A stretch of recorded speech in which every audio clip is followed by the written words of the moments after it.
Hello student. Let's crack UPSC CSE के Hindi platform पर मैं शंकर झा आप लोगों का स्वागत करता हूं। आप अनअकैडमी का सब्सक्रिप्शन कैसे लें और सब्सक्रिप्शन को लेकर आप क्या क्या बेनिफिट उठा सकते हैं, इससे आप मेरे बारे में जान लें। मेरे पास 9 वर्षों की टीचिंग का एक्सपीरियंस है और मैंने दिल्ली और दिल्ली के बाहर देश के कई प्रतिष्ठित संस्थानों और शहरों में पढ़ाया है। मैं हिस्ट्री और ज्योग्राफी ऑप्शनल पेपर तथा सामान्य अध्ययन का शिक्षण पढ़ाता हूँ। मैंने यूपीएससी के 2 बार इंटरव्यू दिए हैं। बीपीएससी का मैंने 3 बार इंटरव्यू दिया है और आरपीएससी के मैंने 1 बार इंटरव्यू दिए हैं। ये मेरा अनअकैडमी का टेलीग्राम लिंक है, आप इसे ज्वाइन कर लीजिए, सब्सक्राइब कर लीजिए ताकि क्लास से संबंधित जो टाइम होता है, जो क्लास पीडीएफ होती है और जो पेपर कटिंग होती है, आप यहाँ से प्राप्त कर सकते हैं। अब आप अनअकैडमी का सब्सक्रिप्शन लेना चाहते हैं तो इसके लिए सबसे पहले आपको अपने मोबाइल के प्ले स्टोर से जाके अनअकैडमी का एक लर्निंग ऐप डाउनलोड करना होगा, तब आप अनअकैडमी का सब्सक्रिप्शन है और उसके प्रोग्राम का बेनिफिट उठा सकते हैं। जब आप अनअकैडमी का सब्सक्रिप्शन लेते हैं तो आपको क्या क्या बेनिफिट मिलता है। तो सबसे पहले इसमें आपको डेली लाइव क्लास मिलता है, जिसमें आप अपने एडुकेटर के साथ इंगेज होकर डिस्कशन करके क्वेश्चन पूछ के क्लास से संबंधित जो भी डाउट होता है आप उसको क्लियर कर लेते हैं। दूसरा, इसमें आपको लाइव टेस्ट और क्विज मिलता है, जिसमें डेली बेस के आधार पर आपको पीटी और मेंस का टेस्ट दिया जाता है। तीसरा, आपको एक स्ट्रक्चर कोर्स की प्राप्ति होती है, जिसके तहत एक निर्धारित समय में आपके यूपीएससी के पीटी और मेंस का सिलेबस कवर करा दिया जाता है। चौथा, आप अनलिमिटेड एक्सेस को प्राप्त करते हैं, अर्थात आप भीड़ का हिस्सा नहीं बनते।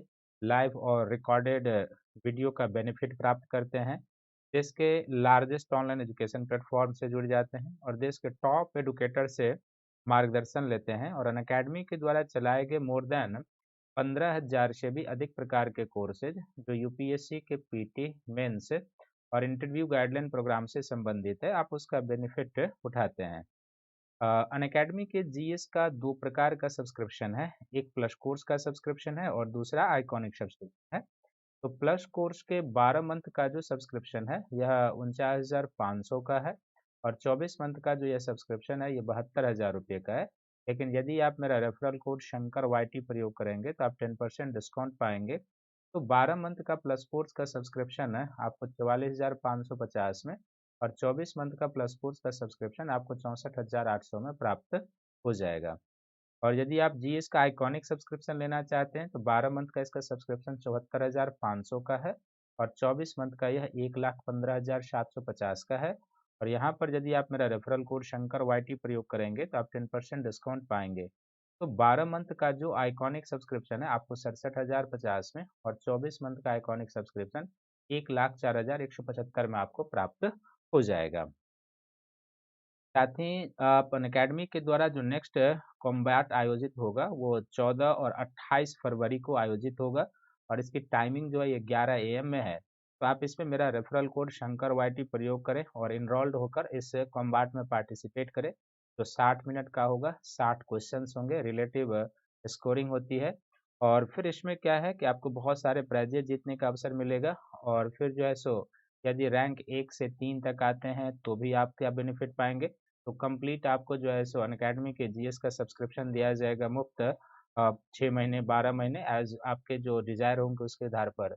यदि आप 4 से 10 तक रैंक आते हैं तो 75% ऑफ के साथ, 11 से 50 तक तो 50% और 51 से लेके यदि 500 तक आते हैं तो 25% डिस्काउंट के साथ आपको सब्सक्रिप्शन दिया जाएगा। और 12 जनवरी से अनअकैडमी के कई बैचेज शुरू हुए हैं, जिसमें 2022 के लिए 1 साल का कोर्स और 2023 के लिए 2 साल के कोर्स की शुरुआत की गई है और फिर एनसीईआरटी आधारित बैचेज प्रीलिम्स फोकस केंद्रित आधारित किया गया है।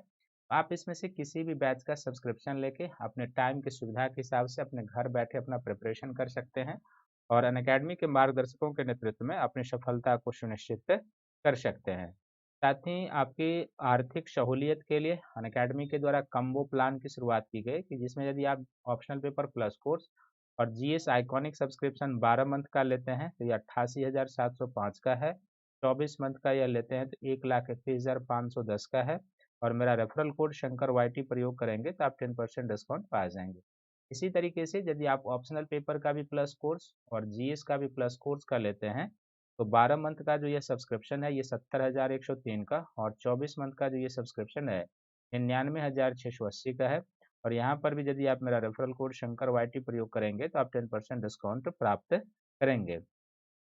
और अनअकैडमी के द्वारा जो है एक जो मेगा समिट का आयोजन किया जा रहा है, ये 20 और 21 फरवरी को है। तो इस 20 और 21 फरवरी में जिसमें देश के जाने-माने ब्यूरोक्रेट्स, राजनीतिक विश्लेषक, खेल क्षेत्र के महान हस्तियाँ आपका मार्गदर्शन करेंगे। तो आप इसमें रजिस्टर्ड करें और इसमें आप मार्गदर्शन उठाएँ कि किस तरीके से सिविल सेवा को क्रैक किया जाए, क्या इस क्षेत्र में चुनौती है, किस तरीके से आपको प्रशासनिक फील्ड में काम करना है।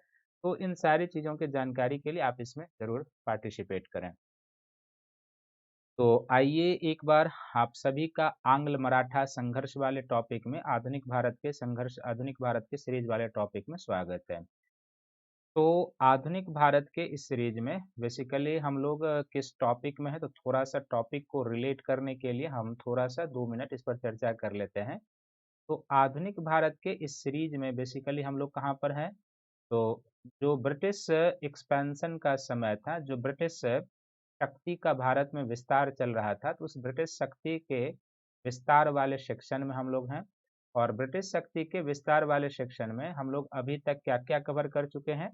तो ब्रिटिश शक्ति के विस्तार वाले सेक्शन में अभी तक हम लोग कर्नाटक और आंग्ल कर्नाटक युद्ध को पढ़ चुके हैं, कर्नाटक युद्ध को पढ़ चुके हैं। दूसरा हम लोगों ने देखा है कि बंगाल में किस तरीके से ईस्ट इंडिया कंपनी की शक्ति का विस्तार हुआ, तो बंगाल में हम लोग कवर कर चुके हैं। तीसरा हम लोगों ने देखा है कि मैसूर में कैसे ईस्ट इंडिया कंपनी की शक्ति का विस्तार हुआ और 4 आंग्ल मैसूर युद्ध के बाद किस तरीके से। आज हम लोग इस टॉपिक में बेसिकली आंग्ल मराठा संघर्ष के बारे में चर्चा करेंगे। एंग्लो मराठा वार या आंग्ल मराठा संघर्ष जिसको हम लोग कहते हैं, इस पर चर्चा करेंगे। और आप इस डायग्राम में देख सकते हैं कि जब मराठा साम्राज्य पेशवा का अधीन अपने चरमोत्कर्ष पर था, ये जो आप देख रहे हैं भगवा कलर वाला, ये बेसिकली क्या है, मराठा एम्पायर का क्षेत्र है जो पेशवाओं के अधीन होता था। आप देख सकते हैं कि मुगल साम्राज्य के, मैंने पिछले वीडियो में भी कई बार कई लेक्चरों में जिक्र किया होगा कि मुगल साम्राज्य की जो पतोन्मुख स्थिति हो रही थी, उस स्थिति के बाद एक मराठे ही थे जो भारत को एक छत्र साम्राज्य के अधीन ला सकते थे, उनमें इतनी क्षमता थी। लेकिन मराठे भी उन्हीं कमजोरियों का शिकार थे जो मुगल को हर कर गया था। और फिर एक ऐसी शक्ति से इन लोगों का सामना हो रहा था जो उस समय पूरे विश्व में एक अजय शक्ति मानी जा रही थी, और वो शक्ति कौन थी? तो अंग्रेज थे। तो इसी में आज हम लोग आंग्ल मराठा संघर्ष में देखेंगे कि किस तरीके से 3 आंग्ल मराठा संघर्ष होता है और कैसे किस तरीके से मराठा किंगडम जो है एक तरीके से अंग्रेजों के अधीन आता है, क्या परिस्थितियां बनती है, राष्ट्रीय सिनेरियो, इंटरराष्ट्रीय सिनेरियो, सभी की इसमें जिक्र होगी। तो चूंकि कुछ पेशवाओं का जिक्र होगा तो केवल नाम है यहाँ पर। तो सबसे पहला बालाजी विश्वनाथ, बाजीराव प्रथम और बालाजी बाजीराव, माधवराव, नारायण माधवराव। यहाँ पर हम देखेंगे कि जो प्रथम आंग्ल मराठा वॉर होता है वो 1775 से लेके जो होता है 1782 के बीच होता है, ठीक ना। तो 1775 से लेके जो 1782 के बीच होता है, वो नारायण राव की जब मृत्यु होती है, तो नारायण राव की मृत्यु के बाद पेशवा पद के लिए कुछ संघर्ष चलता है। और उसमें हम लोग देखेंगे जब राघोबा पेशवा का पद प्राप्त करने में सफल नहीं होता है, तो वो अंग्रेजों से सहायता लेता है, एक संधि करता है पेशवा पद की प्राप्ति के लिए। तो पहला यहाँ पर, फिर माधव नारायण राव द्वितीय जो 1774 से 95 तक, और फिर बाजीराव द्वितीय जो लास्ट पेशवा 1796 से 1817 तक। तो इसी बाजीराव द्वितीय के समय में द्वितीय आंग्ल मराठा वार भी होगा जो 1803 से लेके 1806 के बीच चलेगा, सेकेंड एंग्लो मराठा वार। और जो थर्ड एंग्लो मराठा वार है वो 18 से 16 से लेके 1817-18 का जो फेज है वो चलेगा आंग्ल मराठा संघर्ष। तो ये पेशवा का थोड़ा सा नाम उस समय जिक्र होगा कि इसके बाद ये हुआ, तो ये आपको याद रखना है। खासकर जो माधवराव है जो 1761 से 62 तक, नारायण माधवराव जो 72-73, बहुत ही कम समय के लिए, फिर माधव नारायण राव और फिर बाजीराव द्वितीय। इसी तरीके से मराठा कॉन्फेडरेसी जो था उसमें 5 परिवार शामिल थे, उसका भी जिक्र होगा, तो आप उसको देख लीजिए। मराठा कॉन्फेडरेसी जो था उसमें 5 परिवार के सदस्य थे, जिसमें सबसे प्रमुख था पुणे का पेशवा होता था, ग्वालियर का सिंधिया आज भी है, नागपुर के भोंसले होते थे, बड़ौदा के गायकबर होते थे, और इंदौर के जो होते थे वो होलकर होते थे। इसमें सबसे प्रमुख जो था पेशवा का होता था पुणे का, इसी से मराठा कॉन्फेडरेसी निकला था। तो इन्हीं मराठा कॉन्फेडरेसी का जो हम लोग देखेंगे, आप देख रहे हैं यहाँ पे इस डायग्राम में किस तरीके से पूरा सिनेरियो है। नॉर्दर्न सरकार का, जिसके बारे में आपको बताया, बंगाल का जो एरिया होता था उस समय कितना बड़ा, वो आप देख लिए। जो मुगल एम्पायर सिमट कर रह गया कहाँ से कहाँ तक, वो आप देख सकते हैं। फिर जो राजपूत राज्य थे उस समय के वो, और ये पूरा मराठा एम्पायर हो जाएगा। यहाँ पर मैसूर का एम्पायर है, यहाँ पर कर्नाटक का है, यहाँ पर निजाम का क्षेत्र है, और ये जो यहाँ पर केरल के मलाबार तट पर जमोरिन, और जो एक तरीके से कहेंगे जो छोटे छोटे राज्य थे वो हो जाएंगे। तो 18वीं शताब्दी के भारत का ये मानचित्र, जिसमें मराठा एक सर्वाधिक शक्तिशाली शक्ति के रूप में थे। तो आइए समय ना जाया करते हुए सीधे हम आपको प्रथम आंग्ल मराठा वॉर पर लेकर चलते हैं और उसकी पृष्ठभूमि को देखते हैं। तो एग्जाम के पॉइंट ऑफ व्यू से मैंने इसकी समरी पहले ही आपके सामने में रख दी है, और इस समरी को आपको प्रथम आंग्ल मराठा या इसके बाद जो भी होगा उसको 3 तरीके से देखना है कि प्रथम आंग्ल मराठा युद्ध का कारण क्या था, एक। दूसरा, इस प्रथम आंग्ल मराठा युद्ध के दौरान जो है सो कौन कौन सी संधियां होती है, और फिर इस प्रथम आंग्ल मराठा युद्ध का परिणाम क्या होता है वो।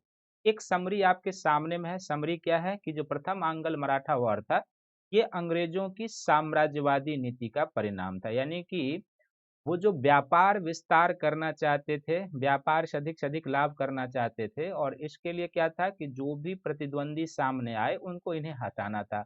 आपने मैसूर में देखा है, फिर फ्रांसीसी को हटाया, बंगाल में किया।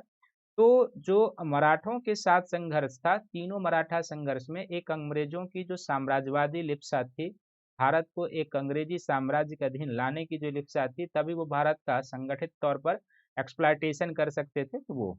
और दूसरा, एक मराठों का जो आपसी कलह था, तीनों अवसर पर आप देखेंगे कि जो मराठा कॉन्फेडरेसी, जिसमें आपने अभी 5 परिवार देखा है, उस मराठा कॉन्फेडरेसी का जो आपसी कलह था, या मराठा परिवार का आपसी कलह, वह अंग्रेजों को आंग्ल मराठा युद्ध में खींचकर लाता है, अवसर देता है। तो इस पर हम डिटेल से, जो सेकंड पॉइंट है कि मराठों का आपसी कलह है कैसे फर्स्ट एंग्लो मराठा वॉर के कारण बनते हैं, उस पर हम जिक्र करेंगे। लेकिन इसमें जो संधियां हुई थी वो किस तरीके से, तो सबसे पहली संधियां इस प्रथम आंग्ल मराठा वॉर में सूरत की संधि हुई थी, जो 1775 में हुआ था। दूसरी संधि इसमें हुई थी पुरंदर की संधि, जो 1776 में हुआ था। तीसरी संधि हुई थी बरगांव की संधि, जो 1779 में। और चौथी संधि हुई थी सलाबाई की संधि 1782 में। और इसी सलाबाई की संधि के साथ क्या हुआ था, यह सलाबाई की संधि के तहत प्रथम आंग्ल मराठा वार जो है, प्रथम आंग्ल मराठा वार का अंत हुआ था। प्रथम आंग्ल मराठा युद्ध जो है इस संधि के तहत अंत हुआ था, प्रथम आंग्ल मराठा। और क्या क्या इसमें था, इस पर चर्चा। तो कभी कभी एग्जाम में क्या होता है ना, दो तरीके से यहाँ से प्रश्न पूछा जाता है संधि से। सीधे 2-4 संधियां आपको ऑप्शन में रहेगा और पूछा जाएगा कि बताइए इसमें से कौन प्रथम आंग्ल मराठा युद्ध से संबंधित संधियां हैं। तो सूरत, पुरंदर, बरगांव और शलाबाई। और क्रम में भी देता है सजाने के लिए, तो जब क्रम में सजाने के लिए देगा तो आप इसी तरीके से याद रखेंगे कि सूरत की संधि पहली संधि थी, पुरंदर की संधि दूसरी संधि थी, बरगांव की संधि तीसरी, और शलाबाई की संधि। यहाँ पर एक तीसरे तरीके से भी ये प्रश्न पूछा जा सकता है कि सूरत की संधि किसके साथ हुई थी, जो मराठा कॉन्फेडरेसी था 5, उसमें किसके साथ हुआ था, पुरंदर की संधि किसके साथ हुई थी, बरगांव की संधि किसके साथ, और शलाबाई। तो जब हम घटनाक्रम का जिक्र करेंगे तो आपको बता देंगे। तो ये, और इसका जो परिणाम है, तो प्रथम एंग्लो मराठा वॉर का कोई ठोस निर्णय नहीं निकला था। ये केवल क्या था, तो 20 वर्षों का संघर्ष विराम था, क्योंकि ये जानते थे कि आगे चलकर फिर से इनको टकराना है। तो कोई निर्णायक संघर्ष नहीं, 20 वर्षों का ये संघर्ष विराम था। लेकिन अंग्रेजों ने इस समय का लाभ उठाया, और मैसूर चूंकि उस समय था, आप मैसूर को पढ़ चुके हैं, तो मैसूर पर दबाव बनाने में ये जरूर सफल रहे थे। ये ध्यान में रखने की जरूरत है। अब ये जो आपने देखा है, तो प्रथम एंग्लो मराठा वॉर का जो घटनाक्रम चलता है वो किस तरीके से घटनाक्रम चलता है, और कैसे कैसे क्या होता है, ये आपको ध्यान से देखना है।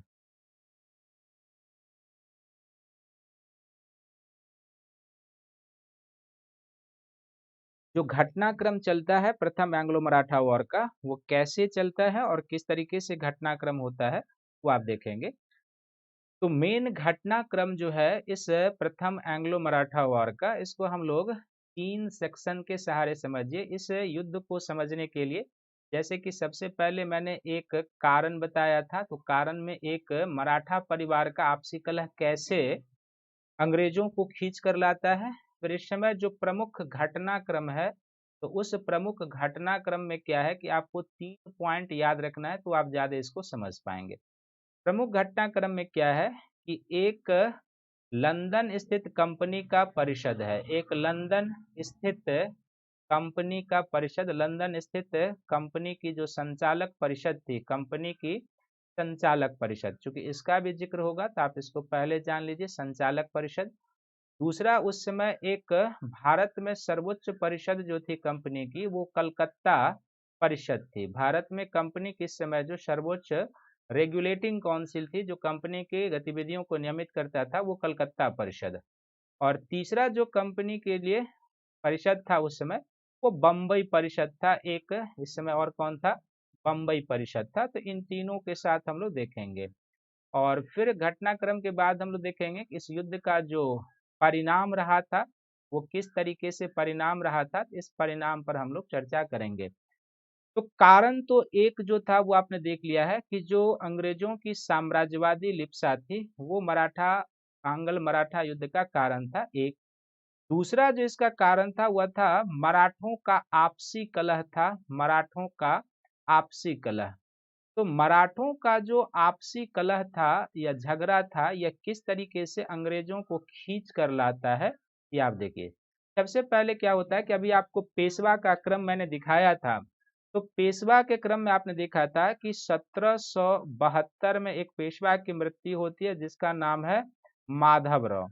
और पेशवा माधवराव की मृत्यु के बाद 1773 में भी एक और पेशवा की मृत्यु हो जाती है माधवराव के बाद, वो पेशवा है नारायण राव। तो नारायण राव की मृत्यु के बाद क्या होता है कि पेशवा के पद के लिए संघर्ष होता है, क्योंकि नारायण राव का उस समय तत्काल कोई उत्तराधिकारी नहीं था।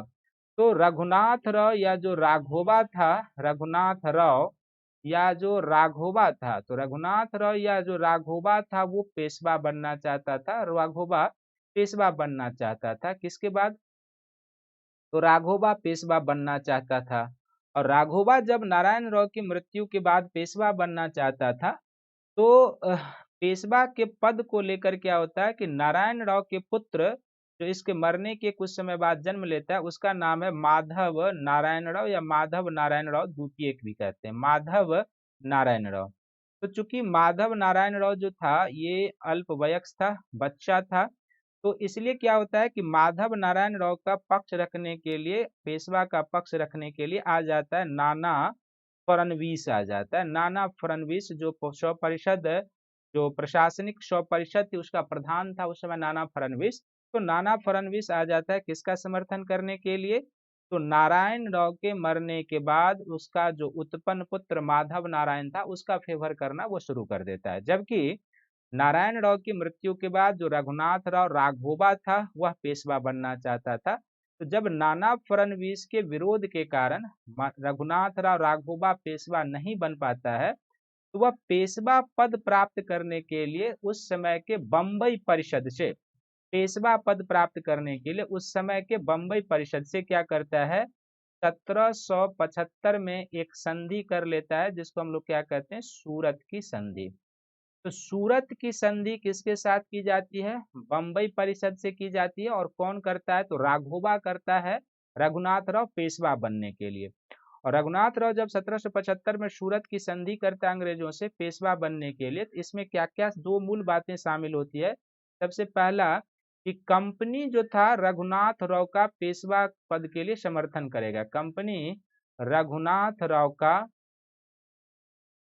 कंपनी रघुनाथ राव का समर्थन करेगा, रघुनाथ राव का या रघुनाथ राव को पेशवा बनने के लिए सहायता देगा। और जाहिर सी बात है कि यदि ये सहायता देगा तो मुफ्त में तो सहायता नहीं देगा, तो बदले में रघुनाथ राव ने अंग्रेजों को सॉल्सेट बसीन के पास सॉल्सेट और बसीन द्वीप देने का वादा किया कि यदि आप पेशवा बनने के लिए हमारा सहायता करते हैं तो बदले में हम आपको सॉल्सेट और बसीन द्वीप देंगे।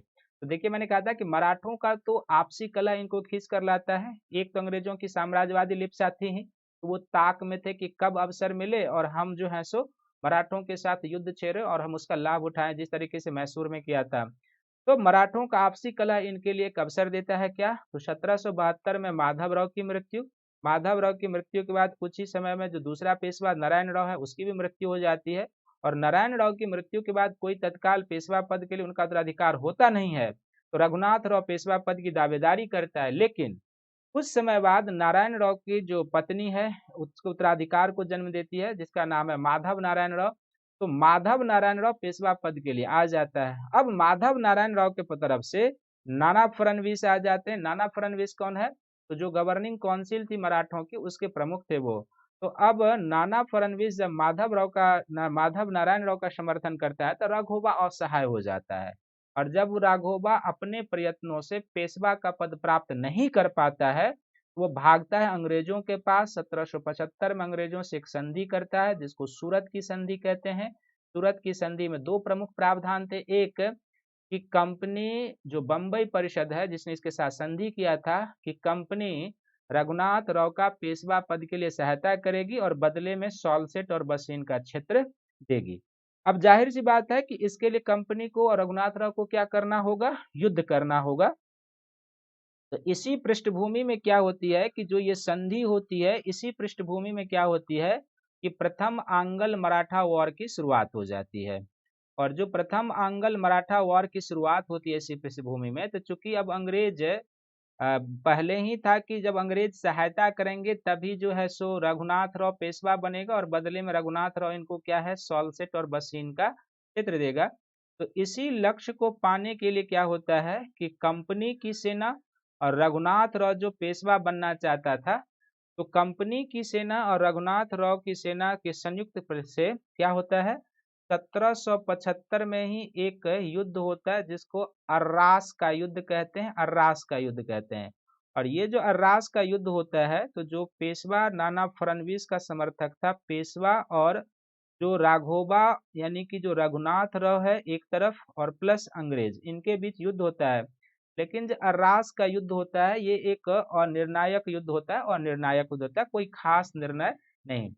इसी बीच क्या होता है कि जो कलकत्ता परिषद होता है, तो कलकत्ता परिषद क्या करता है कि सूरत की संधि को मानने से इनकार कर देता है। कलकत्ता परिषद के द्वारा सूरत की संधि को मानने से इनकार कर देता है, क्योंकि ये जो कलकत्ता परिषद है भारत में ईस्ट इंडिया कंपनी की सबसे बड़ी रेगुलेटिंग संस्था।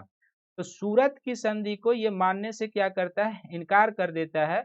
और उस समय जो वॉरेन हेस्टिंग्स है, गवर्नर है, वो अपने एक अधिकारी को भेजता है किसके साथ, पेशवा के साथ संधि करने के लिए। तो फिर इसका परिणाम क्या होता है कि 1776 में पेशवा के साथ एक संधि करता है, और पेशवा के साथ जो एक संधि होती है इसको हम लोग कहते हैं पुरंदर की संधि। इसको क्या कहते हैं? पुरंदर की संधि कहते हैं, इसको पुरंदर की संधि कहते हैं। और ये पुरंदर की संधि कौन करता है? तो ये पुरंदर की संधि हो रही है पेशवा से। रघुनाथ राव जो माधव नारायण राव, तो माधव नारायण राव द्वितीय जो एक्चुअल पेशवा का दावेदार है उसके साथ हो रहा है। और चूंकि सूरत की संधि को इसने मानने से इनकार कर दिया था, इसके पास अधिकार था, तो 1776 में पेशवा के साथ पुरंदर की संधि होती है। और पुरंदर की जो संधि होती है उसके तहत, इस संधि के तहत यह तय किया, कंपनी ने कहा कि हम राघोबा का साथ नहीं देंगे, राघोबा का साथ नहीं देंगे, राघोबा का साथ नहीं देंगे। लेकिन वॉरेन हेस्टिंग्स ने यह इसमें नॉर्म्स लगा दिया कि सालसेट का जो क्षेत्र है, जो सूरत की संधि के तहत रघुनाथ राव ने देने का वादा किया था, सालसेट का क्षेत्र अंग्रेज के पास रहेगा, सालसेट का क्षेत्र जो है ये कंपनी के पास रहेगा। ये दो। इसी बीच क्या होता है कि कलकत्ता परिषद से जो सूरत की संधि को इनकार करने के बाद जो पुरंदर की संधि होती है, तो कलकत्ता परिषद से भी ऊपर जो लंदन बैठी हुई कंपनी की गवर्निंग काउंसिल थी, निदेशकों की संस्था, इस संस्था ने क्या किया, लंदन परिषद ने क्या किया, सूरत की संधि को एक्टिव कर दिया। सूरत की संधि को क्या कर दिया, एक्टिव कर दिया। और जाहिर सी बात है कि जब सूरत की संधि को एक्टिव कर दिया, तो एक्टिव होने का अर्थ है कि पुरंदर की संधि का नॉर्म सब खत्म और सूरत की संधि लागू हो जाएगी। तो जैसे ही सूरत की संधि लागू हो गई, तो जाहिर सी बात है कि फिर से क्या होगा, पेशवा पद के लिए और अंग्रेजों के बीच युद्ध होगा।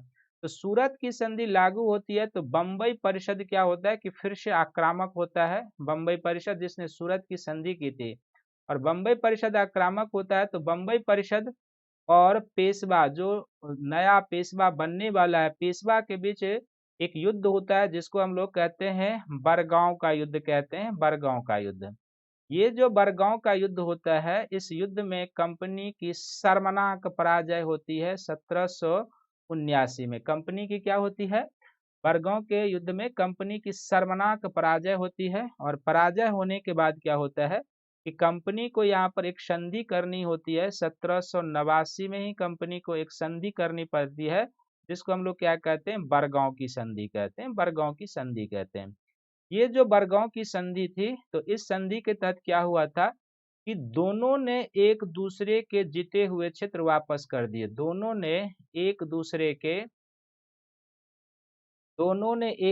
के जीते हुए क्षेत्र वापस कर दिए। यानी बरगांव की संधि में हालांकि अंग्रेज पूरी तरह पराजित हुए थे, लेकिन फिर भी जब संधि होती है बरगांव की संधि 1789 में, तो पेशवा ने जो अंग्रेजों का क्षेत्र जीता था वो अंग्रेज को वापस कर दिया, और अंग्रेजों ने जो पेशवा का क्षेत्र जीता था वो अंग्रेजों को वापस कर दिया। लेकिन कहानी यहीं रुकने वाली नहीं थी, कहानी इससे और आगे बढ़ेगी।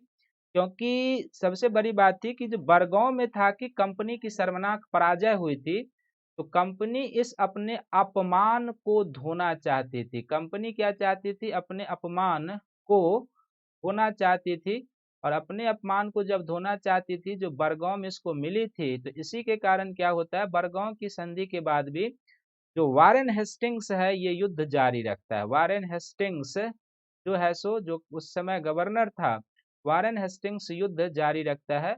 और ये जो युद्ध जारी रखता है तो यह क्या करता है कि एक दल जो है, एक सेना मध्य भारत की तरफ से भेजता है, एक सेना भेजता है मध्य भारत की तरफ से। मध्य भारत की तरफ से कहाँ के लिए भेजता है? एक सेना मध्य भारत की तरफ से भेजता है पूना पर आक्रमण करने के लिए, पेशवा पर। और एक सेना ये भेजता है गुजरात की तरफ से, जो अहमदाबाद को रौंदते हुए, गुजरात की तरफ से जो अहमदाबाद को रौंदते हुए पूना पर आक्रमण करता है। तो दोनों तरफ से क्या होता है, इसके बाद आक्रमण होता है। लेकिन इसके बावजूद भी क्या होता है कि कोई निर्णायक स्थिति पर नहीं पहुंच पाते हैं, ना तो पेशवा और ना ही अंग्रेज। तो आगे चलकर क्या होता है कि 1782 ईस्वी में सिंधिया की मध्यस्थता में, 1782 ईस्वी में सिंधिया की मध्यस्थता में तालाबाई की संधि होती है। 1782 में सिंधिया की मध्यस्थता में तालाबाई की संधि, और इस सलाबाई की संधि के तहत क्या होता है कि प्रथम आंग्ल मराठा युद्ध जो होता है वो अंत होता है, युद्ध का अंत होता है। किसके मध्यस्थता में हुआ था? तो सिंधिया के मध्यस्थता में हुआ था, ये याद रखेंगे। प्रथम एंग्लो मराठा वॉर अंत होता है। लेकिन इस सलाबाई की संधि के जो कुछ प्रावधान थे ये था, पहला कि कंपनी रघुनाथ राव का समर्थन नहीं करेगी। पहला, कंपनी रघुनाथ राव का पक्ष नहीं लेगी। और जाहिर सी बात है कि रघुनाथ राव का पक्ष नहीं लेगी तो यह एक तरीके से पेशवा की जीत थी। और इसने मान भी लिया कि जो माधव नारायण राव है वह पेशवा होगा। माधव नारायण राव द्वितीय को, या माधव नारायण राव को अंग्रेजों ने पेशवा मान लिया, माधव नारायण राव को पेशवा मान लिया। और तीसरा लेकिन यह जरूर रहा कि जो सॉल्सेट और बसीन का क्षेत्र सूरत की संधि के तहत रघुनाथ राव ने देने का वादा किया था, तो सॉल्सेट और बसीन के क्षेत्र अंग्रेजों ने अपने पास रख लिए। तो सलाबाई की संधि के तहत 3 पॉइंट। तो ये याद रखना है कि बरगांव की संधि के बाद जो एक अपमानजनक संधि थी उसको धोने के लिए वारेन हेस्टिंग्स युद्ध जारी रखता है। पूना पेशवा के क्षेत्र पर आक्रमण करने के लिए वो दो तरफ से सैनिक भेजता है, एक मध्य भारत की ओर से जो गुजरात अहमदाबाद को रौंदते हुए पेशवा तक पहुंच जाता है, पूना तक, और दूसरा गुजरात मध्य भारत की तरफ से जो ग्वालियर होते हुए पहुंच जाता है पेशवा तक। कई संघर्ष होते हैं लेकिन कोई निर्णायक स्थिति नहीं दिखाई देती है। अंग्रेजों के समक्ष इस समय कई सारी चुनौतियां, मैसूर से टकराना है, उधर अमेरिकी स्वतंत्रता संग्राम में जो इनकी शर्मनाक पराजय हो रही थी वो परिस्थितियां थी, कई सारे क्रिटिकल कंडीशन थे। मजबूरन 1782 में अंग्रेजों को क्या होता है, एक संतोषजनक सम्मानजनक संधि पर वो पहुंचना चाहते थे, जो सिंधिया के मध्यस्थता में होता है, जो 1782 की सलाबाई की संधि है। उसी से प्रथम एंग्लो मराठा वॉर अंत होता है। और इस युद्ध के तहत क्या होता है कि रघुनाथ राव का पक्ष कंपनी नहीं लेगी, ये तय होता है। दूसरा, माधव नारायण राव को कंपनी ने पेशवा स्वीकार कर लिया और शॉलसेट और बसीन का क्षेत्र जो है वो अंग्रेजों के पास रहना था। ये इस तरीके से युद्ध के घटनाक्रम को आपको याद रखना है, याद रखना है। नेक्स्ट हो जाएगा जो सेकेंड एंग्लो मराठा वॉर है, तो उसी तरीके से जो द्वितीय एंग्लो मराठा वॉर है ये 1803 से लेके 1806 के बीच इसकी समरी है, फिर इसका डिटेल आगे आपको बताएंगे। तो युद्ध का जो पहला कारण था वो फ्रांसीसी आक्रमण के भय से संबंधित था। दूसरा कारण एक बार फिर से मराठों का जो आपसी कलह था वो, और तीसरा जो अंग्रेजों की साम्राज्यवादी नीति थी वो। ये 3 पॉइंट इसमें। अंग्रेजों की साम्राज्यवादी नीति जो पहले से ही क्षेत्र विस्तार की थी वो तो कंटिन्यू है। मराठों का आपसी कलह कैसे फिर से एक बार सेकेंड एंग्लो मराठा वार में अंग्रेजों को खींच कर लाता है, ये आपको जानना है। और फ्रांसीसी आक्रमण के भय से कैसे, इस पर हम आपको बताएंगे। लेकिन इस युद्ध के दौरान जो प्रमुख संधियां हुई थी, तो सबसे पहली संधि हुई थी बसीन की संधि हुई थी 1802 में। और बसीन की संधि जो 1802 में हुई थी एक प्रकार की सहायक संधि थी, सब्सिडरी अलायंस थी, सहायक संधि। उसके बाद दूसरी संधि इसमें देवगांव की संधि होती है, किसके साथ होगा वो। तीसरी होती है सुरजीन अर्जुन गांव की संधि, और चौथी होती है राजपुर घाट की संधि। इस तरीके से ये संधि इसमें 4 होते हैं। तो ठीक उसी तरीके से आपको याद रखना है कि कौन सी संधि कब होती है, इसमें भी आ जाएगा आगे। क्रम में याद रखना है कि सबसे पहले बसीन की संधि, फिर देवगांव की संधि, फिर शिवजी अर्जुन गांव की संधि, फिर राजपुर घाट की संधि, और किसके साथ होगा ये भी। और ये जो है मराठों की शक्ति जो है सो खत्म हो जाती है, बहुत कमजोर, लेकिन समाप्त नहीं होता है। इसका परिणाम यही है कि शक्ति इनकी काफी कमजोर अवश्य कर दी जाती है, लेकिन फिर भी ये समाप्त नहीं होते हैं, आगे बचे रहेंगे थर्ड एंग्लो मराठा वॉर के लिए। तो ये सेकेंड एंग्लो मराठा वॉर जो है उसकी एक समरी है।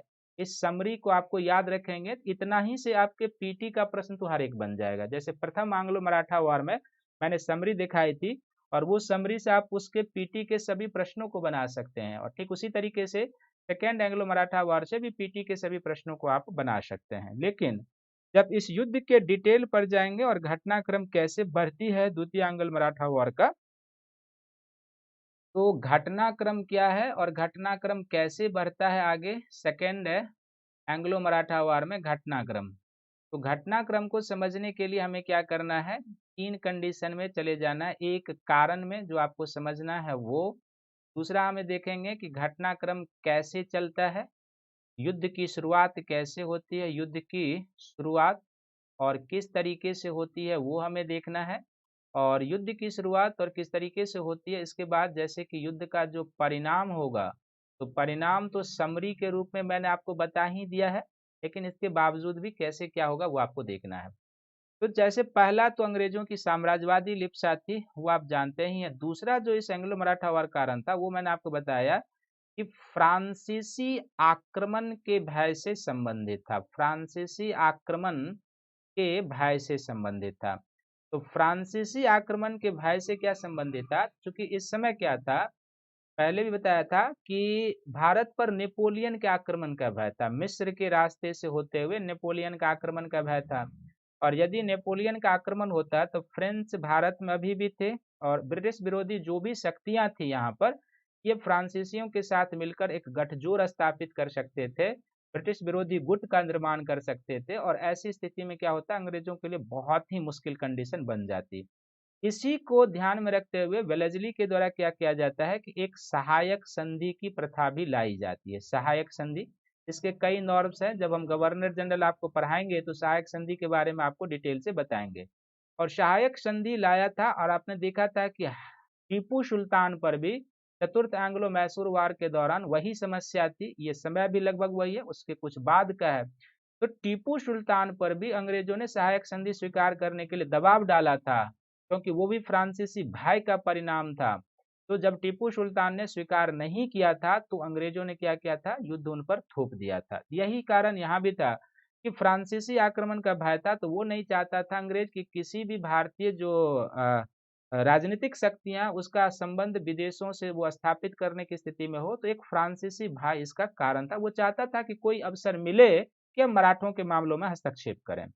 और वो अवसर इसको फिर से मिल जाता है जिसको हम लोग कहते हैं मराठों का आपसी कलह, मराठा कॉन्फेडरेसी का मराठों का आपसी कलह।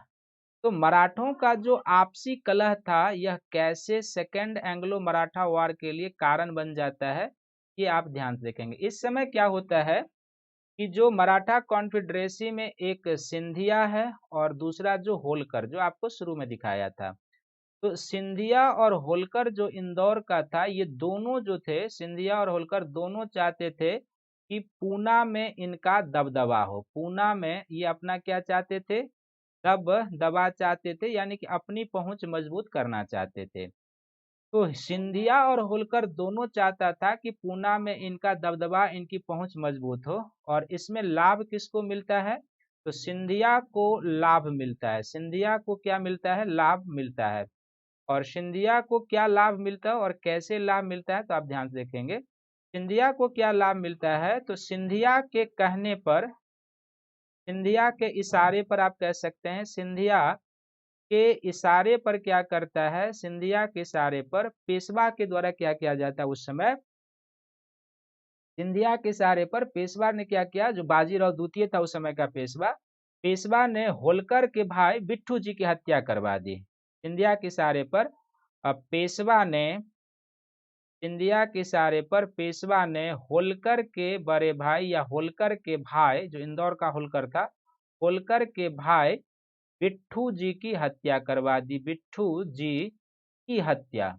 और जाहिर सी बात है कि जब बिट्ठू जी की हत्या करवा देता है, तो बिट्ठू जी की हत्या करवा देता है, इसका परिणाम क्या होता है कि उस समय जो होलकर था, होलकर क्या करता है कि सेना लेकर पहुंच जाता है। होलकर क्या करता है, सेना लेकर पूना पहुंच जाता है, आक्रमण कर देता है। इस पर तो सिंधी और पेशवा दोनों पर सेना लेकर पूना पहुंच जाता है। और सेना लेकर जब पूना पहुंचता है तो एक युद्ध होता है, उस युद्ध को हम लोग कहते हैं हदपसर का युद्ध। ये जो युद्ध होता है, हदपसर का युद्ध होता है, तो ये हदपसर का जो युद्ध होता है किसके किसके बीच होगा, तो एक तरफ इसमें थी होलकर की सेना, चूंकि होलकर ने आक्रमण किया था अपने भाई की हत्या के बाद, और दूसरा इसके तरफ था सिंधिया की सेना थी, और इसके साथ पेशवा का भी सेना शामिल था, बाजीराव द्वितीय का। तो इसमें घटनाक्रम क्या है कि सिंधिया और होलकर दोनों पूना में अपना दबदबा चाहता था। इसमें सफलता मिलती है सिंधिया को, क्योंकि सिंधिया के इशारे पर क्या होता है कि पेशवा ने होलकर के भाई बिट्ठू जी की हत्या करवा दी। और बिट्ठू जी की हत्या करवाने के बाद क्या होता है, होलकर एक विशाल सेना लेकर चलता है और पुणे पर आक्रमण करता है, और हदपसर का एक युद्ध होता है जिसमें होलकर सिंधिया और पेशवा की सम्मिलित सेना को क्या करता है, सिंधिया और पेशवा की सम्मिलित सेना को होलकर क्या करता है, पराजित करता है। और पराजित करने के बाद वो क्या करता है, होलकर पूना पर अधिकार कर लेता है। होलकर क्या करता है, पूना पर अधिकार कर लेता है। जैसे ही होलकर पूना पर अधिकार करता है, तो जो बाजीराव द्वितीय है, इसके पास अब कोई चारा नहीं था कि ये पेशवा का पद कैसे प्राप्त करे। तो ये भागता है, कहाँ पर पहुंच जाता है, बसीन। और बसीन में 1802 में अंग्रेजों के साथ क्या करता है, एक सहायक संधि करके मराठा कॉन्फेडरेशन की जो इज्जत प्रतिष्ठा थी उसको धूमिल कर देता है। एक सहायक संधि कर लेता है पेशवा पद प्राप्त करने के लिए। तो हदपसर के युद्ध में जैसे ही होलकर पराजित करता है सिंधिया और पेशवा की सम्मिलित सेना को, तो और पूना पर अधिकार कर लेता है, अपने संरक्षण में वहां पर पेशवा बनवा देता है। इसके बाद जब वो देखता है कि वो पेशवा का पद प्राप्त नहीं कर पाएगा बाजीराव द्वितीय, तो वो क्या करता है, जाता है बशीन पहुंचता है। बशीन में अंग्रेजों के साथ 1802 में सहायक की संधि कर बैठता है। और जब पेशवा बाजीराव द्वितीय 1802 में बसीन की सहायक संधि कर पाता है, तो इस संधि के क्या क्या नॉर्म्स थे वो आप देखिए। 1802 में बसीन की संधि करता है, कौन करता है, तो पेशवा बसीन की संधि करता है। और बसीन की संधि जो 1802 में करता है वो कौन करता है, पेशवा अंग्रेजों के साथ करता है।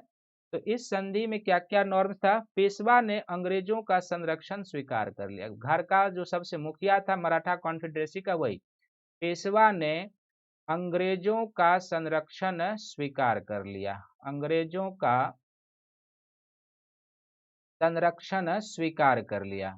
और जाहिर सी बात है कि जब घर का मुखिया जो पेशवा था मराठा कॉन्फेडरेसी का, उसने स्वीकार कर लिया, तो अन्य मराठा कॉन्फेडरेसी भी अब उसके अधीन हो गया। पूना में एक पदाती सेना रखना, पूना में एक पैदल सेना रखना स्वीकार किया। किसने? पेशवा ने। पूना में एक पैदल सेना रखना स्वीकार किया। पैदल सेना रखना स्वीकार किया। किसने किया? पेशवा ने स्वीकारा। फिर तीसरा जो था, ये जो था इसमें कि पेशवा ने सूरत नगर कंपनी को दिया। पेशवा ने सूरत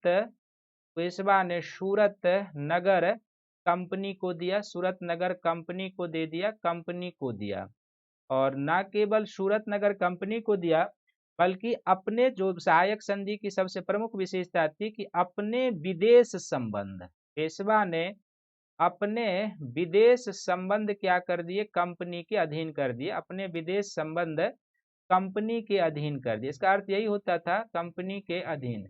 इसका अर्थ यही होता था उस समय कि अब बिना अंग्रेजों की अनुमति से आप किसी अन्य भारतीय शक्ति या विदेशी शक्ति के साथ राजनयिक संबंध, कूटनीतिक संबंध स्थापित नहीं कर सकते हैं। यानी कि सहायक संधि एक तरीके से क्या था?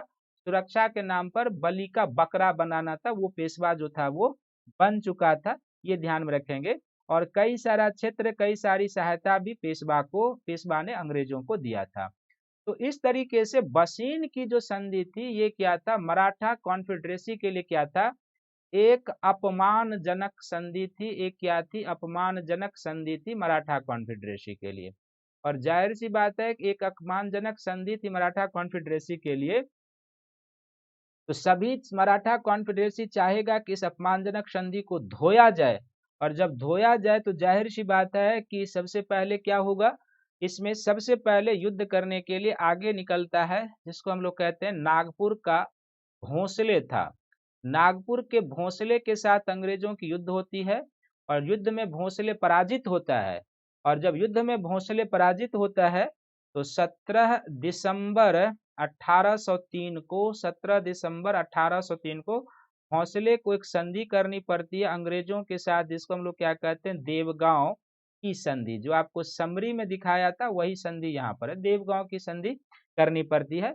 और देवगांव की संधि से साथ वह भी एक तरीके से ये सहायक की संधि ही थी। उसने क्या किया कि कई सारे क्षेत्र दिए और एक ब्रिटिश रेजिडेंट रखना अपने दरबार में स्वीकार कर लिया। भोंसले ने क्या किया? इस संधि के तहत एक तरीके से अपने यहाँ एक ब्रिटिश सेना रखना स्वीकार कर लिया। ब्रिटिश सेना रखना स्वीकार कर लिया और सेकेंड एंग्लो मराठा वॉर से वो अलग हो गया।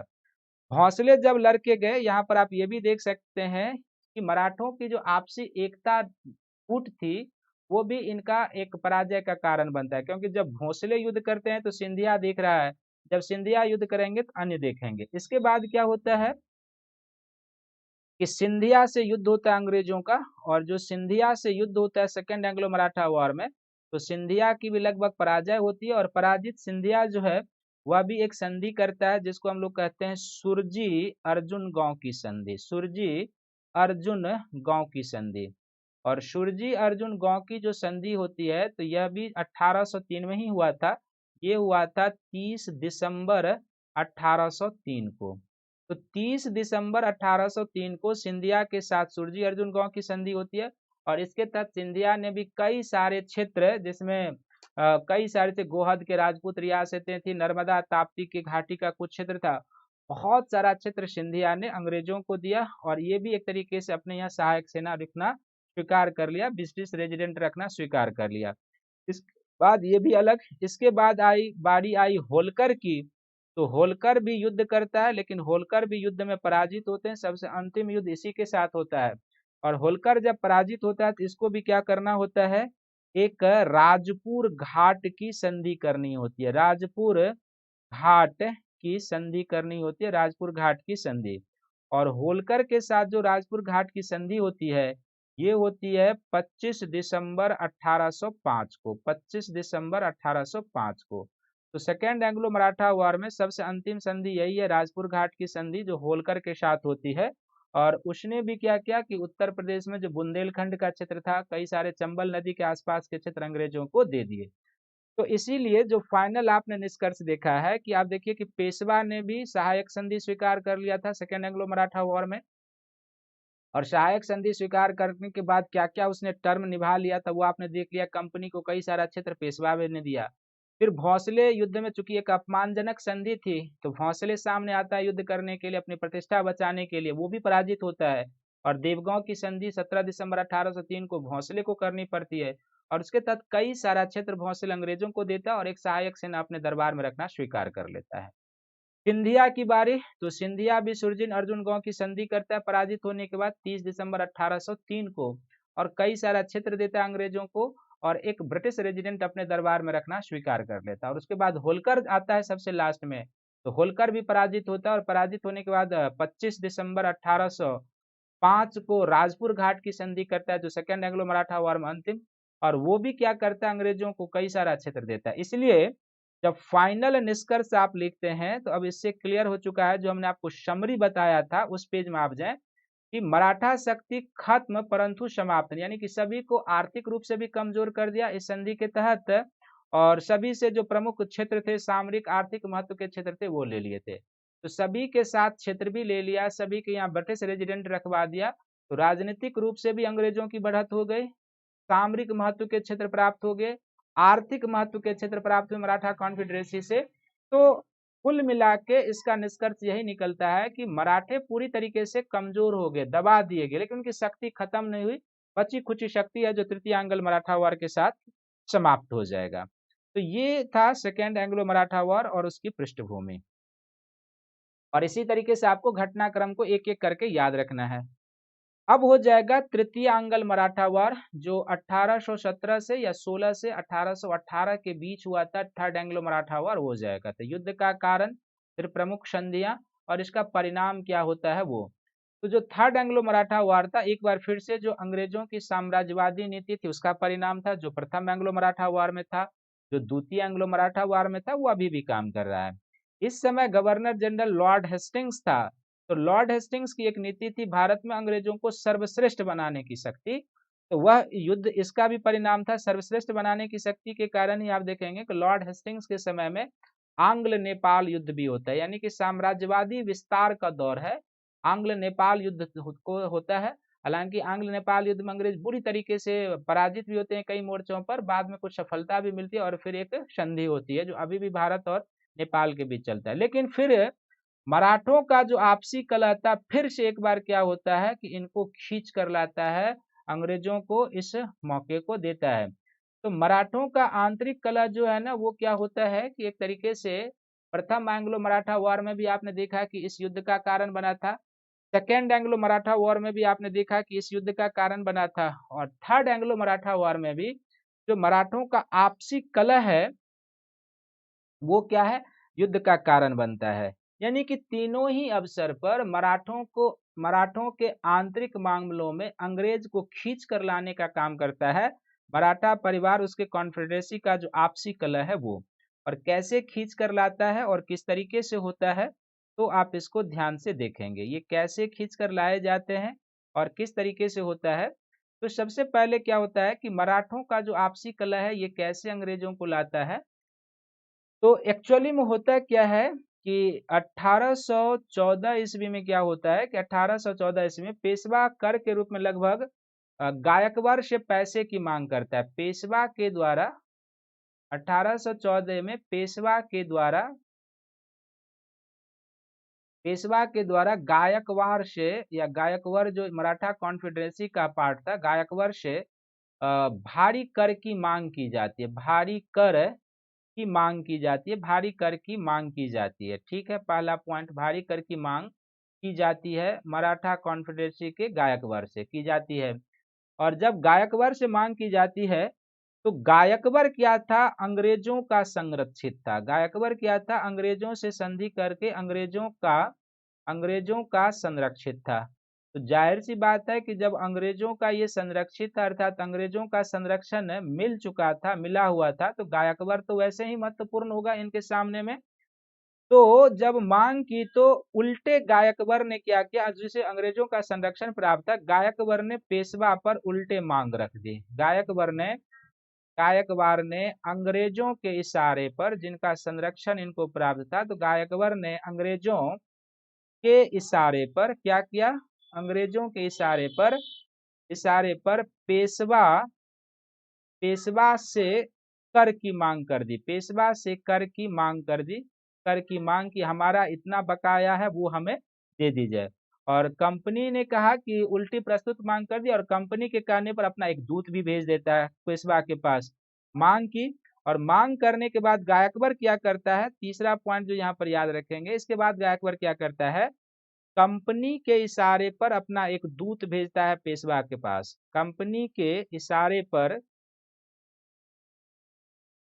इशारे पर गंगाधर शास्त्री को या गंगाधर राव को कहेंगे या गंगाधर शास्त्री को पूना भेजता है। कंपनी के इशारे पर गंगाधर शास्त्री को पूना भेजता है, पेशवा के पास पूना भेजता है। पूना भेजा, कौन भेजता है, गायकबर भेजता है। किसके लिए, तो कर की उल्टी मांग करने के लिए भेजता है। लेकिन लौटते समय क्या होता है, चौथा पॉइंट याद रखेंगे, जब गंगाधर शास्त्री लौटता है तो नासिक के पास क्या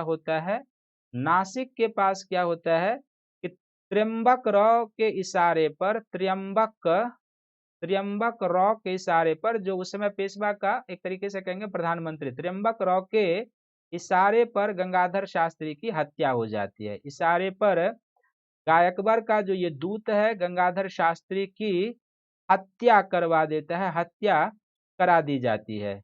और जाहिर सी बात है कि जब गंगाधर शास्त्री की हत्या करा दी जाती है तो अंग्रेजों के कहने पर, और अंग्रेज क्या कहता है पेशवा को, कि सबसे पहले अब त्र्यंबक राव को मेरे हवाले करे, जिसके कहने पर जो है गंगाधर शास्त्री की हत्या कराई गई है, मेरे हवाले करे। और यदि मेरे हवाले नहीं करेगा तो फिर उसको लिखित रूप में यह वचन देना होगा कि या तो वो इसके बाद अच्छा व्यवहार करे, नहीं तो उसके ऊपर युद्ध थोपा जाएगा। त्र्यंबक राव तो जब गंगाधर शास्त्री की हत्या करा दी जाती है तो हत्या के बाद क्या है कि पेशवा के पास एक धमकियों भरा लेटर आता है गायकबर का और अंग्रेजों का।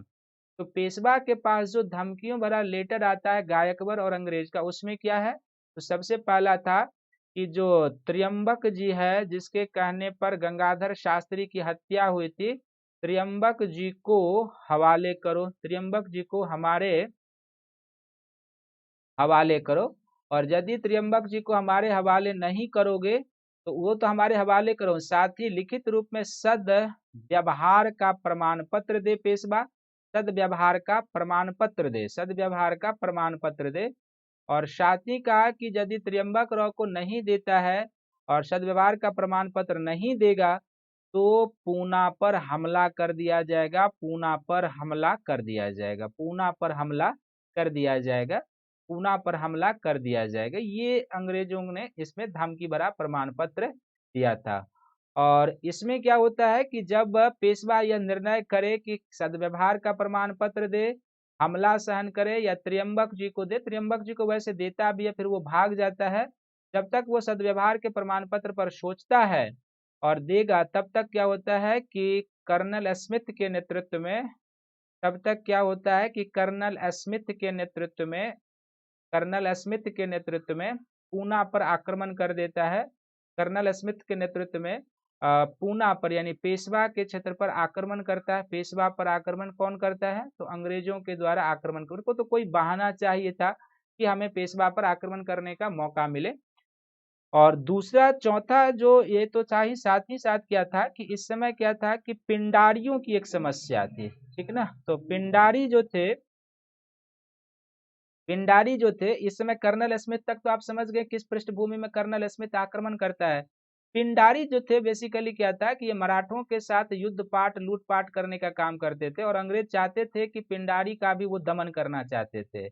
तो इसी तृतीय एंग्लो मराठा वार में उनको लॉर्ड हेस्टिंग्स के समय में ये अवसर मिलता है। और पिंडारियों को कुचलने के क्रम में क्या होता है कि पिंडारियों को कुचलने के क्रम में एक तरीके से क्या होता है, पिंडारियों को कुचलने के क्रम में मराठा संप्रभुता को चुनौती मिलती है, मराठा संप्रभुता को चुनौती मिलती है। अब आप कहेंगे संप्रभुता को चुनौती, अब आप कहेंगे कि यदि पिंडारी लुटेरे थे और अंग्रेज उसे दबाना चाहते थे, वो तो सभी को लूटते थे, भारतीयों को भी लूटते थे, अंग्रेजों को भी, तो फिर इससे मराठा शक्ति को कैसे संप्रभुता को चुनौती मिली। तो चूंकि पिंडारियों के दमन के क्रम में अंग्रेज बिना पूछे उनके क्षेत्र से सेना सब कुछ लेकर जाने लगे, तो जाहिर सी बात है कि एक शासक के लिए, एक संप्रभुता से इससे बड़ी बात कोई नहीं हो सकती कि उसके सीमाओं का कोई अतिक्रमण करे, उसके बिना पूछे उसके क्षेत्र से सेना जाए।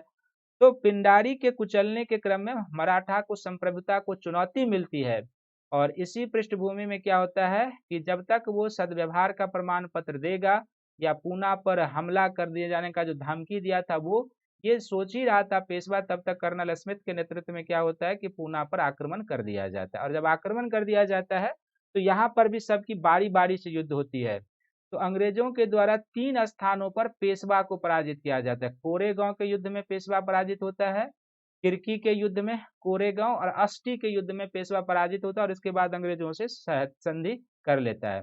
फिर भोंसले भी सातबर्डी के युद्ध में पराजित होता है, उसको भी अंग्रेजों से संधि करनी पड़ती है। होलकर भी महिदपुर के युद्ध में पराजित होता है। तो इसके बाद क्या होता है कि एक एक करके मराठा कॉन्फेडरेसी को अंग्रेजों के द्वारा पराजित किया जाता है। पेशवा को किरकी, कोरेगांव और अस्टी में, भोसले को सीताबर्डी में और होलकर को महिदपुर में पराजित किया जाता है। और महिदपुर में पराजित करने के बाद क्या होता है कि पेशवा से संधि होती है, और पेशवा से जो संधि होती है इस समय उसको हम लोग क्या कहते हैं, पूना की संधि कहते हैं, पूना की संधि कहते हैं। और ये जो पूना की संधि होती है पेशवा के साथ, ये 5 नवंबर 1817 को होता है। किसके साथ होता है, तो पेशवा के साथ अंग्रेज करता है, पेशवा के साथ। इस समय पेशवा कौन है, तो बेसिकली बाजीराव द्वितीय है, पेशवा बाजीराव द्वितीय के साथ होती है। और दूसरी संधि होती है जो मंदसौर की संधि होती है इस समय, और जो मंदसौर की संधि होती है ये बेसिकली होलकर के साथ होती है, मंदसौर की संधि होलकर के साथ। और मंदसौर की संधि जो होलकर के साथ होती है ये 6 जनवरी 1818 को होती है। 6 जनवरी 1818 को होलकर के साथ करता है। कौन करता है, अंग्रेज करता है। इसी तरीके से हर एक मराठा कॉन्फेडरेसी के साथ संधि होती है, यानी कि सिंधिया के साथ भी होगा, भोंसले के साथ भी होगा, सभी के साथ संधि होती है। और संधि के बाद क्या होता है, खासकर जो पूना की संधि हुई होती है, तो 1818 में अंग्रेजों के द्वारा क्या किया जाता है, पेशवा का पद समाप्त कर दिया जाता है। 1818 में पेशवा का पद समाप्त, और पेशवा का पद समाप्त कर दिया जाता है। जाहिर सी बात है कि जब पेशवा समाप्त हो गई तो जो उस समय का पेशवा बाजीराव द्वितीय था, तो अंग्रेजों के द्वारा क्या किया जाता है, बाजीराव द्वितीय को कानपुर भेज दिया जाता है। कानपुर के पास एक जगह है जिसका नाम है बिठूर, कानपुर के निकट बिठूर में भेज दिया जाता है, कानपुर के निकट बिठूर में भेज दिया जाता है। और बाजीराव द्वितीय को यहाँ पर क्या होता है कि पेंशन दे दिया जाता है, पेंशन देकर रख दिया जाता है। और गायकवाड़, और जैसे मैंने बताया गायकवाड़ हालांकि इस युद्ध से अलग रहा था, सिंधिया भी अलग रहा था, लेकिन उनको भी संधि करनी पड़ी और अंग्रेजों की संप्रभुता को स्वीकार करना पड़ा था। और जब पेशवा पद समाप्त हो गया, पूरा जो मराठा कॉन्फेडरेसी का क्षेत्र था वो लगभग अंग्रेजों ने अपने साम्राज्य में मिला लिया, बाजीराव द्वितीय को पेंशन देकर कानपुर भेज दिया गया। तो एक मराठों के गर्व को संतुष्ट करने के लिए क्या किया गया, अंग्रेजों के द्वारा पेशवा की जमीन पर एक छोटा सा सतारा का राज्य बनाया गया। पेशवा की जमीन पर एक छोटा सा सतारा का राज्य बनाया गया, सतारा का राज्य बना, अंग्रेजों के द्वारा बनाया गया। और इस सतारा के राज्य पर जो है शिवाजी के वंशज को शिवाजी के वंशज को बैठाया गया। सतारा के राज्य पर किसको बैठाया गया, तो शिवाजी के वंशज को बैठाया गया, शिवाजी के वंशज को। और शिवाजी के वंशज जो बैठे, तो ये जो था अंग्रेजों पर निर्भर होकर शासन चलाता था, बिल्कुल अंग्रेजों पर निर्भर होकर शासन चलाता था, अंग्रेजों पर निर्भर होकर शासन चलाता था। और इस तरीके से तृतीय आंग्ल मराठा वार में अंग्रेजों के द्वारा मराठा संप्रभुता को, मराठा चुनौती को समाप्त कर दिया गया। और पूरी तरीके से मराठा कॉन्फेडरेसी का जो भी परिवार था, जैसे पेशवा हो गया, होलकर हो गया, सिंधिया हो गए, भोंसले हो गए, गायकवाड़ हो गए, सभी ने ब्रिटिश संप्रभुता को स्वीकार कर लिया, सभी के क्षेत्र को अंग्रेजी साम्राज्य में मिला लिया गया। केवल एक छोटा सा राज्य मराठों के गर्व जो उनका अहम था उसको संतुष्ट करने के लिए सतारा का राज्य बनाया जाता है, उस पर शिवाजी के वंशज को लाया जाता है, गद्दी पर बैठा दिया जाता है, जो पूरी तरीके से अंग्रेजों पर निर्भर होकर शासन चला रहा था। और जो पेशवा बाजीराव द्वितीय था उसकी पेशवा की पद समाप्त कर दी जाती है और बाजीराव द्वितीय को कानपुर के निकट बिठूर भेज दिया जाता है और वहां पर उसको पेंशन दे दी जाती है। ये ध्यान में रखेंगे। तो इस तरीके से जो मुगलों के बाद भारत को एक छत्र लाने में या भारत को एक राजनीतिक शक्ति के रूप में, एक राजनीतिक विचारधारा के रूप में पिरोने की क्षमता मराठों में थी, लेकिन मराठे क्यों ऐसा नहीं कर पाए और क्यों अंग्रेजों के समक्ष घुटने टेक दिए और क्यों अंग्रेजों से पराजित हुए, वो अब आपको इसमें बहुत सारी चीजें दिखाई देती होगी। तो एक हेडिंग आप बना लेंगे कि सबसे पहला कि जो मराठों की पराजय होती है तो मराठों के पराजय के कारण क्या थे और किस तरीके से ये पराजित होते हैं, अंग्रेजों के सामने मराठों के पराजय के कारण क्या थे वो आपको ध्यान से देखना है। तो मराठों के पराजय के कारण, मराठों के पराजय के कारण, और इस पर ये कई तरीके से प्रश्न बनता है पराजय के कारण कि एक मेंस में ये प्रश्न आता है और आ सकता है आपके पास कि मुगलों के उत्तराधिकार के रूप में तख्ती लेने या स्थान लेने की क्षमता मराठों में थी, लेकिन वो ऐसा नहीं कर पाए, कारणों का समीक्षा करें। यानी कि सिंपल से इस प्रश्न का अर्थ है, तो उसका भी आंसर यहीं से आएगा जो हम कारण लिखने जा रहे हैं। और मराठा जो शक्ति थी वो अंग्रेजों से क्यों पराजित हुए वो, तो सबसे पहला जो मराठों के पराजय के कारण थे वो आपने देख लिया होगा कि मराठों में आपसी एकता की कमी थी। मराठों में क्या था, आपसी एकता की कमी थी, आपसी एकता की कमी। और इसीलिए आपने देखा है कि हर एक एंग्लो मराठा वॉर में, चाहे वो प्रथम एंग्लो मराठा वॉर हो या द्वितीय एंग्लो मराठा वॉर हो या तृतीय एंग्लो मराठा वॉर हो, लड़े सभी मराठा कॉन्फेडरेसी के, लेकिन सभी ने एक साथ कभी अंग्रेजों के साथ युद्ध नहीं किया। जब पेशवा युद्ध कर रहे थे तो बाकी चार बैठकर वाच कर रहे हैं, जब सिंधिया का हो रहा तो अन्य बैठकर वाच कर रहे हैं, जब होलकर लड़ रहा है तो गायकवाड़ और अन्य देखकर वाच कर रहे हैं। ये इनको कभी समझ में नहीं आया कि एक साथ यदि इनके पास इतनी क्षमता थी कि यदि पूरे मराठा कॉन्फेडरेसी एक साथ होकर अंग्रेजों के साथ लड़ते तो परिस्थितियां कुछ अलग हो सकती थी, लेकिन इनमें जो आपसी एकता की कमी थी वो सबसे बड़ा प्रमुख कारण था इनके पराजय का, कि कभी भी ये एकजुट, एक शक्ति होकर अंग्रेजों की शक्ति को सामना नहीं किए थे।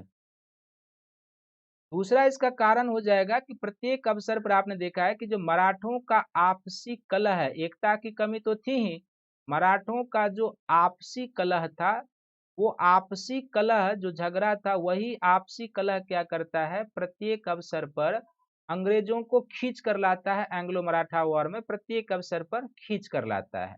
दूसरा, तीसरा जो सबसे बड़ा कारण हो जाएगा कि मराठों की जो लूटपाट की नीति थी ना, जो मराठों की लूटपाट की नीति थी, लूटपाट की नीति, इसके कारण अन्य भारतीय शक्ति, लूटपाट की नीति जो थी इसके कारण क्या था कि अन्य भारतीय शक्तियां भी इनसे नाराज, और इसका परिणाम इससे पहले ये लोग 1761 के पानीपत के युद्ध में भी देख चुके थे, जब पानीपत के तृतीय युद्ध में पराजित हुए थे। अहमद शाह अब्दाली जो विदेशी था उसको कई भारतीय शक्तियों का समर्थन प्राप्त था, लेकिन जो मराठे स्थानीय शक्ति थे इनको किसी भी भारतीय शक्तियों का समर्थन प्राप्त नहीं था। क्यों? क्योंकि इनकी जो लूटपाट की नीति थी, उस लूटपाट की नीति के कारण जो स्थानीय शक्तियां थी वो भी नाराज थी, विक्षुब्ध थी। तो ये इनकी लूटपाट की नीति भी इनके लिए एक पराजय का, मराठा जो पानीपत का तृतीय वार हुआ था उसमें भी इनके पराजय का कारण बनता है और आगे भी इनके लिए समस्या बनी रहती है। जैसे आपने देखा होगा कि जब हैदर अली का शासनकाल आया था मैसूर में, तो वहां पर आपने देखा था कि हैदर अली के क्षेत्र पर इन्होंने कई बार आक्रमण किया था, 3-4 बार हैदर अली पर मराठों ने आक्रमण किया था। तो जाहिर सी बात है कि उस समय के शक्ति मैसूर भी एक प्रमुख शक्ति थी, और यदि मैसूर के साथ ये मजबूत संबंध बना के रखते, निजाम के साथ मजबूत संबंध बना के रखते और अपने परिवार जो इनका 5 था उसमें मजबूत संबंध, एकता बना के रखते, तो अंग्रेजों को ये लोग भारत से निकाल सकते थे, इतनी क्षमता तो थी इनमें। लेकिन वही है। फिर तीसरा, चौथा पॉइंट क्या था कि कूटनीति में ये लोग काफी कमजोर थे, कूटनीति में कमजोर थे, कूटनीति में कमजोर। अंग्रेज जहां एक तरफ कूटनीति में काफी दक्ष थे, वहीं पर ये लोग क्या थे, कूटनीति में काफी कमजोर थे, यानी कूटनीति तो करना ही नहीं आता था इन लोगों को। आपने हर एक अवसर पर देखा है कि अंग्रेज जब भी देखते थे कि कोई हमारी प्रतिस्पर्धी शक्तियां सामने वाली शक्तिशाली हो रही है तो कूटनीतिक उपाय करके उसको कमजोर कर देते थे। मैसूर युद्ध में भी देखा, यहाँ पर भी आप देखें कभी सिंधिया को अपने संरक्षण में ले लेता है, कभी गायकवाड़ को अपने संरक्षण में ले लेता है तो पेशवा को अलग थलग कर देता है, कभी पेशवा के साथ सहायक संधि कर लेता है तो अन्य को अलग थलग कर देता है। यानी कूटनीतिक मोर्चे पर अंग्रेजों ने इनको हमेशा पराजित किया। पेशवा या जो मराठा कॉन्फेडरेसी थे वो ऐसा नहीं कर पाए। चौथा, पांचवा जो सबसे प्रमुख चीजें क्या थी वो यह थी कि इन्होंने एक आर्थिक नीति नहीं बना पाए थे। आर्थिक स्थिति हमेशा इनकी कमजोर रही और चूंकि आर्थिक स्थिति हमेशा इनकी कमजोर रही थी और इसी आर्थिक स्थिति कमजोर रहने के कारण इनको लूटपाट पर हमेशा शरण लेना होता था। तो जब आपकी आर्थिक स्थिति कमजोर रहेगी तो फिर आपकी सैन्य क्षमता भी कमजोर हो जाएगी। तो वो एक महत्वपूर्ण चीजें थी। छठा क्या था कि मराठे जो थे मूल रूप से क्या था, छापामार युद्ध करने के आदी थे। शिवाजी और उसके उत्तराधिकारी क्या थे, छापामार युद्ध करने के अधिकारी थे। लेकिन अंग्रेजों के साथ इनका क्या होता था कि ये मैदानी संघर्ष में आ चुके थे, मैदानी संघर्ष में। तो इनके साथ क्या था मराठों के साथ कि न तो नया सीख पा रहे थे मैदानी संघर्ष और न ही पुराने छापामार को छोड़ पा रहे थे। छापामार युद्ध प्रासंगिक नहीं रह चुका था क्योंकि तोप गोला बारूद सब अंग्रेजों के पास हो चुका था, बंदूक हो चुका था, तो वो छापामार युद्ध प्रासंगिक था नहीं। तो यदि उतना वो प्रासंगिक नहीं था तो फिर आप मैदानी संघर्ष सीखते और मैदानी संघर्ष आप सीख नहीं सके। तो यदि आप मैदानी संघर्ष नहीं सीख सके तो कम से कम अपने क्षेत्र में रहते और छापामार युद्ध ही आगे बढ़ाते तो हो सकता था कुछ लाभ। तो न पुराने भूल पा रहे थे न नए सीख पा रहे थे। ये जो इनकी कमजोरियां थी वो मराठों के पराजय का कारण। और आर्थिक स्थिति जो इनकी कमजोर थी उसके कारण क्या हुआ कि एक अच्छी सेना का विकास नहीं कर पाए। इनकी सेना में भी क्या थी कि वो एक तरीके से अनियंत्रित तरीके से लड़ा करते थे, बिना नेतृत्व की सेना की तरह ये लोग लड़ा करते थे। तो ये भी इनके साथ एक कमजोरी थी जो इनके पराजय का कारण बनता है। और सातवां जो मराठों में भी जो एक तरीके से कहेंगे कि जो मोकासा और सरंजामी व्यवस्था थी, जो मोकासा और सरंजामी व्यवस्था थी, ये जो मोकासा और सरंजामी व्यवस्था एक तरीके से जागीर की प्रथा थी। ये जागीरदारी प्रथा भी मराठों के पतन का कारण बनता है। इसी पॉइंट को लेकर मैंने कई बार कोट किया है और आर्थिक पॉइंट को लेकर कि मराठा भी उसी शक्ति के कमजोरी के शिकार थे जिसके कभी मुगल थे। मुगलों की भी जो जागीरदारी पद्धति थी, जो जागीरदारी पद्धति थी, वही उनके पतन का कारण बनता है। क्योंकि उसी जागीरदारी पद्धति पर क्या था कि इनका पूरा सिस्टम टिका हुआ था, पूरी व्यवस्था टिकी हुई थी। लेकिन उस जागीरदारी पद्धति में कमजोरी आई, मनसबदारी पद्धति बिखरने लगी। मनसबदारी पद्धति मुगलों के सैन्य व्यवस्था का आधार थी, सैन्य व्यवस्था कमजोर, मुगल साम्राज्य का पतन होना शुरू हो गया। ठीक उसी तरीके से इनका जो मोकासा और सरंजामी व्यवस्था थी, एक प्रकार की जागीरदारी पद्धति थी। उस पद्धति के कमजोर होने, उसका मजबूत भी नहीं हो पाया, न कमजोर हो पाया, वो एक बिखरी हुई पद्धति थी। तो उस बिखरी हुई पद्धति के कारण ये भी उसी पतोन्मुख शक्तियों के शिकार है जिसके कभी मुगल थे। तो ये इनके अंग्रेजों के साथ भी पराजय का कारण हो जाएगा। और जैसे मैंने एक प्रश्न आपको दिया था, इस तरीके का प्रश्न पूछा जा सकता है और जब इस तरीके का प्रश्न पूछा जाएगा तो आपका उत्तर यहीं से निकल कर आएगा। जो मैंने पॉइंट बताया वो प्रश्न ये होगा कि मुगलों मुगलों के उत्तराधिकार के रूप में, प्रश्न ये हो सकता है मुगलों के उत्तराधिकार उत्तराधिकार के रूप में उत्तराधिकार के रूप में मराठों में स्थान लेने की क्षमता थी। मराठों में स्थान लेने की क्षमता थी। मराठों में स्थान लेने की क्षमता थी, परंतु ऐसा वे नहीं कर सके। वे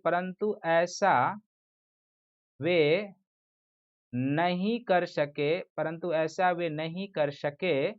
विश्लेषण करें या कारणों का परीक्षण करें। एक ही बात है, विश्लेषण करें या कारणों का परीक्षण करें।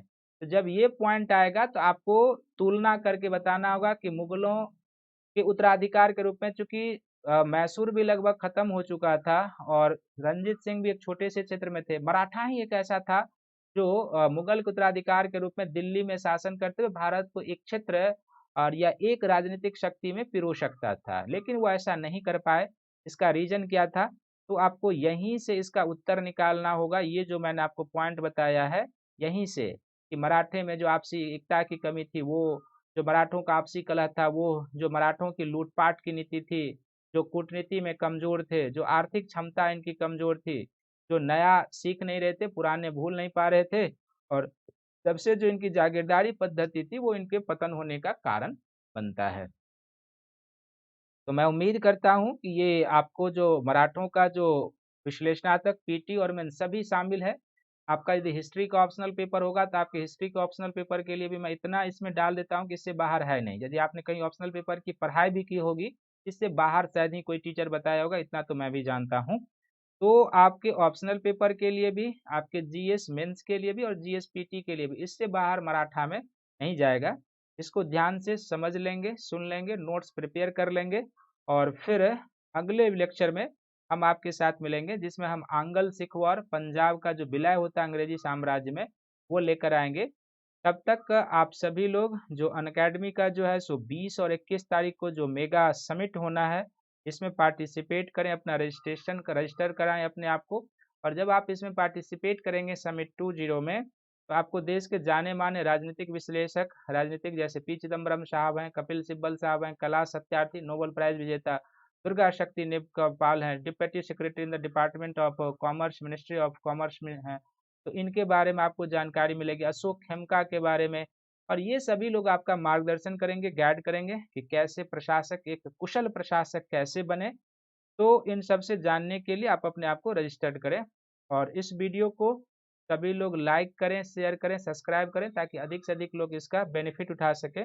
और अगले वीडियो में हम आपके साथ सिख वॉर लेकर आएंगे। तब तक के लिए सभी को थैंक यू है, धन्यवाद है।